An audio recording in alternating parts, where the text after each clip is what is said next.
मुंबई महानगर प्रदेशात वायू प्रदूषण रोखण्याच्या दृष्टीने डिझेल आणि पेट्रोलवर धावणाऱ्या वाहनांची बंदी घातल्यास आणि फक्त विद्युत व सीएनजी वाहनांना परवानगी दिल्यास अर्थव्यवस्थेवर व लोकसंख्येवर व्यापक परिणाम होईल असा दावा राज्य सरकारने सोमवारी मुंबई हायकोर्टात केलाय।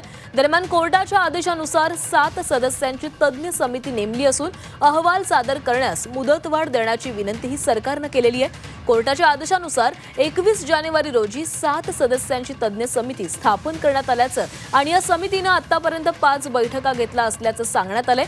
बैठकांमध्ये पेट्रोल आणि डिझेल वाहने टप्प्याटप्प्याने पूर्णपणे बंद करता येतील का आणि फक्त सीएनजी व विद्युत वाहनांना परवानगी दिली जाऊ शकते का या मुद्द्यावर समिती संबंधित पक्षांकडून आवश्यक ती माहिती गोळा करते। परंतु पेट्रोल आणि डिझेल वाहने टप्प्याटप्प्याने बंद करण्याचा आणि फक्त सीएनजी व विद्युत वाहनांना परवानगी देण्याचा निर्णय घेतल्यास तसंच त्या दृष्टीने धोरण आखल्यास त्याचा नागरिकांवर आणि देशाच्या अर्थव्यवस्थेवर मोठ्या प्रमाणात परिणाम होईल असा दावा सरकारने केलाय।